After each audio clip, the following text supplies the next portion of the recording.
गोपालगंज नगर थाने पर वहाँ के अधिकारियों द्वारा जो मेरे साथ अन्याय हुई है, अगर उससे एसपी साहब द्वारा हमको न्याय नहीं मिला तो हम सभी परिवार। हेलो दोस्तों, मैं बुना देवी चंद्रगोकुल रोड वार्ड नंबर 17 गोपालगंज की निवासी हूँ। मैं ज़मीनी विवाद को लेकर एसपी साहब को निवेदन दी थी, जिसके जांच थाने को दी गई थी। थाना के तरफ से हम लोग को 9 मई 2026 को शनिवार दिन जनता दरबार में हम लोग को बुलाया गया था। मैं, मेरे पति और मेरा बेटा प्रिंस कुमार जनता दरबार में गए थे, जहां दोनों पक्ष को बुलाया गया था। मेरा विपक्ष है मनीष रंजन उर्फ मिंकू सिंह, होटल रॉयल्सन के मालिक। उन्होंने मेरा ज़मीन बाउंड्री मेरा तोड़कर अपना बाउंड्री में मिलाकर मेरा ज़मीन दखल कब्जा कर लिया है, जिसके लिए मैं 4-5 साल से परेशान हूँ। सभी जगह आवेदन देकर, सभी जगह पर अपना पक्ष रख के, सभी जगह अपना प्रयास करके मुख्यमंत्री तक मैं गई, लेकिन वहाँ भी इनका आदमी और इनके तरफ से अपना पूरा प्रयास करके हमको असफल कर दिया गया। असफल यहाँ से शुरू होता है कि चाहे हम प्रधानमंत्री को आवेदन दें, चाहे मुख्यमंत्री को आवेदन दें, चाहे एसपी डीएम को दे, जहाँ भी हम आवेदन देते हैं सभी लोग जांच के लिए थाने पर भेज देते हैं। थाना पर जांच के लिए आता है, सीओ के पक्ष में जाते हैं। सीओ कभी आज तक मेरा ना बयान सुने हैं और ना ही मिंकू सिंह का कागजात देखकर उनके कागज में जो खामियां हैं, जहाँ पर वो नाजायज है, उस चीज़ को आज तक सीओ कभी रिपोर्ट दिए ही नहीं। ना कभी सीए के, ना कभी एसपी को दिए हैं, ना मुख्यमंत्री को दिए हैं, ना प्रधानमंत्री को दिए हैं। कहीं पर भी अपना जांच मेरा निष्पक्ष तरीका से नहीं किए हैं। हर जगह पर हमको भगाया जाता है, हर जगह पर उन लोग के द्वारा हमको भगाकर, चुप कराकर हमको हमारे खिलाफ रिपोर्ट लिख दिया जाता है। इसी संदर्भ में शनिवार को मैं सभी कागजात लेकर, जहां पर मिंकू सिंह द्वारा फर्जी किया गया कागज को नक्शा के जरिए मैं समझा रही थी एसपी साहब, सीओ साहब और इंस्पेक्टर साहब को, लेकिन वो लोग तो पहले से उनसे सब सेटलमेंट कर लिए के बैठे थे। सेटलमेंट होने का कारण मैं बता रही हूँ कि मिंकू सिंह के तरफ से उनका कोई आदमी भेजा हुआ आया था, विकास सिंह नाम का। विकास सिंह के इशारे पर जब मैं कह रही थी कि सर मेरा पक्ष लिख लीजिए, मेरा पक्ष सुन लीजिए, सर इस कागज को देख लीजिए, यहीं पर फर्जरी है, आप केवल इसका नक्शा देख लीजिए, इसका चौहदी देख लीजिए और चौहदी से जो रिपोर्ट आपको समझ में आ रहा है, जहाँ पर खामियां है उसको रिपोर्ट बना दीजिए, ताकि एसपी साहब इस बात को समझ सके और निष्पक्ष जांच हमारे कर सके हमारे विवाद में। लेकिन इस बात को, मेरे पक्ष को एक शब्द भी नहीं सुना गया वहाँ पर, ना मेरा पक्ष सुना गया और न ही मेरी बात को लिखी गई। मैं वहाँ पर 3 बार अपनी बात दोहराई, जहाँ मेरे पति थे और मेरे बेटा, 3 बार अपनी बात दोहराई कि सर हमारा भी एक सुन लीजिए और हमारा भी लिख लीजिए कि जमीन मेरे दखल कब्जा में था, मेरा बाउंड्री था और मिंकू सिंह द्वारा रातों रात बाउंड्री तोड़कर दखल कर लिया गया है। इसी बात को मैं 3 बार दोहराई।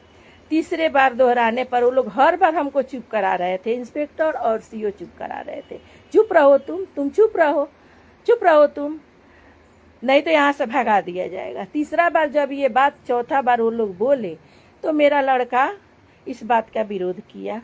वो जैसे मोबाइल निकाला कि अगर आप भगा रहे हैं जनता दरबार में, आप अपना पक्ष रखने के लिए, मेरा पक्ष सुनने के लिए बुलाए हैं, आप मेरा पक्ष नहीं सुन रहे हैं, हमको भगा रहे हैं, तो आप मेरे कमरे के सामने बोल दीजिए कि हम आपको जनता दरबार से भगा रहे हैं, आप हमारा पक्ष नहीं सुनिएगा, इस बात को आप बोल दीजिए। इसी बात को लेकर मेरे लड़के, मेरे पति को बहुत बुरे तरह से वहाँ पर मारा पीटा जाने लगा। जब वो लोग मारने पीटने लगे तब हमको जब कुछ भी समझ में नहीं आया था, मैं अपने मोबाइल से वीडियो बनाने लगी और लगभग सभी वीडियो बना चुकी थी। वीडियो बनाने के बाद वो लोग देख लिए और वहाँ के अधिकारियों द्वारा हमारे हाथ को मरोड़कर, दाहिना हाथ जो मेरा राइट हैंड टूटा हुआ है उसमें स्टील का प्लेट लगा हुआ है, उस हाथ को तोड़कर अंगूठा ममोड़कर मेरा बाल खींचा गया, मेरे कपड़े फट गए और वहाँ पर मेरा मोबाइल छीनकर मेरे पति मेरे बेटे को जिस कमरे में फाइल रखी हुई है थाने पर, उस कमरे में बहुत बुरे तरह से मारा गया और लॉक खुलवा कर, मेरे मोबाइल का लॉक खुलवा कर और उस मेरे मोबाइल का जो भी उन लोग के खिलाफ उसमें वीडियो था जो हम लोग पर जाती हुआ था, उस वीडियो को डिलीट किया गया है। उस वीडियो का इस तरह से डिलीट किया गया है कि रिकवर नहीं हो रहा है। मेमोरी से उस वीडियो को डिलीट किया गया है और सबूत मेरे मोबाइल से मिटा दिया गया है। लेकिन इसलिए इस संदर्भ में हम हार नहीं मानने वाले हूँ, क्योंकि वहाँ पर नगर थाना गोपालगंज में चप्पा चप्पा में सीसीटीवी कैमरा लगा हुआ है। इस चीज़ को मैं एसपी साहब से मांग करती हूँ कि थाने में लगे हुए सभी सीसीटीवी फुटेज की जांच की जाए और जो मेरे पर अत्याचार हुआ है, मेरे पति मेरे बेटे पर जितना अत्याचार हुआ है, उस चीज़ का मैं जाकर गोपालगंज सदर अस्पताल में मेडिकल करवाई हूँ, जिसका इंजरी रिपोर्ट बना है। ये सभी सबूत के साथ मैं कल गई वहाँ पर एसपी साहब से मिलने। एसपी साहब से मिलने गई, वहाँ पर काउंटर पर मैं अपना आवेदन रख दी। आवेदन का जो काउंटर पर अधिकारी बैठे हुए थे, मेरे आवेदन का फोटो खींचकर एसपी साहब से मिलने से पहले मेरे आवेदन को लीक किए हैं सीओ के पास। सीओ के लीक करके उधर से फोन करके सीओ पर, उनके स्क्रीन पर मैं खुद पढ़ी हूँ सीओ लिखा हुआ था, और इधर से वो अधिकारी फोन करके बताए कि सर थाना पर ऐसे ऐसे हुआ था क्या।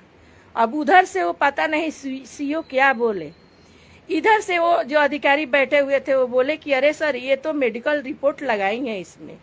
अब फिर उधर से वो क्या बोले, तो जो अधिकारी थे वो हंस कर बोले ठीक है सर, हम देख रहे हैं कि क्या होता है, ये आवेदन लेकर तो आई हैं तो अब तो जैबे करेगा, क्योंकि इनको रिसीविंग दिया जा रहा है। रिसीविंग में वो उनके सीओ के कहने के अनुसार ही वो जो अधिकारी बैठे हुए थे, मारपीट के मामला को हमारे साथ जो भी वहाँ पर हुआ है बदतमीजी, मेरा मंगलसूत्र टूटा है, मेरा कपड़ा फटा है, ये सारी सबूत का फोटो मेरे बाइज्जत मेरे मोबाइल में है और इंजरी रिपोर्ट में है मेडिकल द्वारा। ये सभी सबूत के कारण में बताने का कारण ये है कि सीओ के जानकारी हो जाने के कारण हो सकता है कि नगर थाने पर जो सीसीटीवी कैमरा लगा हुआ है उसके साथ छेड़छाड़ हो सकती है, या जो इंजरी रिपोर्ट सदर अस्पताल में बनी है उस रिपोर्ट के साथ से छेड़छाड़ हो सकती है, क्योंकि ये लोग बहुत पावरफुल है। जो लोग जनता दरबार में एक व्यवसाय, हम लोग व्यवसाय परिवार से हैं, मैं गृहिणी हूँ, मेरे पति और मेरे बच्चे व्यवसाय करते हैं। हम लोग टाउन क्षेत्र में रहने वाले, हम लोग का कोई ऐसा ताल्लुक नहीं है, क्राइम नहीं है कि हम लोग को अंधाधुंध ऐसे मारा पीटा जाए। जब ये लोग मार सकते हैं थाना पर तो ये लोग कुछ भी कर सकते हैं। इसलिए मैं बता रही हूँ कि ये दो सबूत मेरे सहमति में है। तो एसपी साहब से मैं यही मांग करती हूँ कि आवेदन के साथ अब मेरा क्या हुआ एसपी साहब के पास, इस बात को बता रही हूँ। मेरे आवेदन का फोटो सीओ को लीक किया गया और एसपी साहब के सामने सिर्फ यही बात रखी गई कि ये भूमि विवाद है, इसको मारपीट थाने पर जो अन्याय हुआ है इसको वहां पर सीओ के कहने पर ही लोग अधिकारी किए होंगे, क्योंकि एसपी साहब पूछे कि ये क्या चाहती हैं तो वो सिर्फ बोल दिए कि ये निपटारा चाहती हैं, अपना जमीन दखल कब्जा करना चाहती हैं।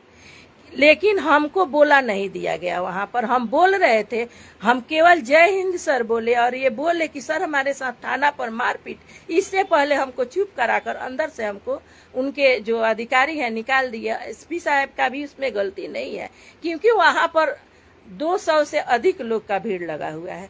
सब किसी का अगर वो 5-5 मिनट 2-2 मिनट देखेंगे तो उनको समय नहीं मिलेगा। तो इस हिसाब से जो वहाँ का अधिकारी था उसका ये काम बनता था कि जो मेरा आवेदन का मकसद है उस मकसद को एसपी साहब के पास पहुँचाए, लेकिन वो मकसद भटका दिया, वो केवल भूमि विवाद कर दिया और मारपीट को सारा सबूत मिटा दिया है वहां पर। अब हुआ ये है कि हम अगर एसपी साहब के पास जो आवेदन दिए हैं उस आवेदन के साथ छेड़छाड़ होती है और मुझे इंसाफ नहीं मिलती है। जो न्याय अन्याय मेरे साथ थाने पर हुई है, गोपालगंज नगर थाने पर, वहाँ के अधिकारियों द्वारा जो मेरे साथ अन्याय हुई है, अगर उससे एसपी साहब द्वारा हमको न्याय नहीं मिला तो हम सभी परिवार आत्मदाह कर लेंगे, क्योंकि पूरा भ्रष्ट यहाँ पर अधिकारी भरे हुए।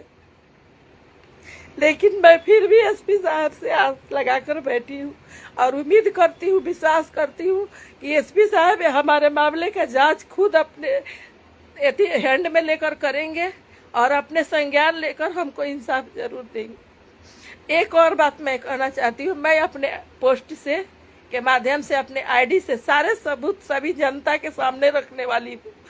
एक एक चीज का सभी सबूत का रखने वाली हूँ और अगर मुझे इंसाफ नहीं मिला तो हम सभी परिवार आत्मदाह करेंगे। मैं कहती हूँ दावे के साथ, आप सभी इस वीडियो को एसपी साहब तक पहुँचाने की कृपया करें और क्राइम को खत्म करने में सहयोग करें। यहाँ पर सभी जगह हर जगह लोग क्रिमिनलों से भरा हुआ है। मिंकू सिंह जैसे दबंग आदमी द्वारा इससे पहले भी मैं कितने बार कंप्लेन की हूँ, लेकिन कहीं भी इतना वो पावरफुल आदमी है, इतना पैसा खिलाता है कि मेरा कहीं भी नहीं सुना जाता है। और हम लोग हैं, बच्चे सभी छोटे छोटे हैं, मेरे पति है तो कमा खाकर परिवार चलाते हैं। हम लोग किसी से लड़ने वाले नहीं है, झगड़ने वाले नहीं है। हम लोग ताकत से नहीं लड़ सकते हैं, उसके साथ हम लोग कानून से लड़ सकते हैं और कानून में केवल भ्रष्टाचार भरा हुआ है। सभी जगह उसका सुना जाता है, सभी जगह उसके बोलबाला है, हम लोग को हर जगह से भगाया जाता है। इसलिए मैं एसपी साहब से सिर्फ और सिर्फ एक ही उनसे मांग करती हूँ, मेरा आवेदन अपने से खुद आप मेरे आवेदन का जांच कीजिए और थाने पर जो सीसीटीवी कैमरा है, जो इंजरी रिपोर्ट है, उसको जांच कर सारी सब हमको न्याय दीजिए। और आप सबसे निवेदन करती हूँ, प्रार्थना करती हूँ कि इस वीडियो को इतना शेयर कीजिए कि एसपी साहब तक पहुँच जाए, क्योंकि हम तो वहाँ उनके सामने जाकर भी अपनी बात रख नहीं पाए। उनके जो भी अधिकारी आसपास लगे हुए हैं, सभी उनके मिलने में उनसे बात रखने का किसी को समय नहीं दे रहे हैं कि कोई अपना पक्ष रखे। तो आप लोग से ही सिर्फ सहारा है, आप लोग से ही सिर्फ हमको आशा है कि आप इस वीडियो को उनको तक शेयर कर दीजिए ताकि हमको इंसाफ मिल सके।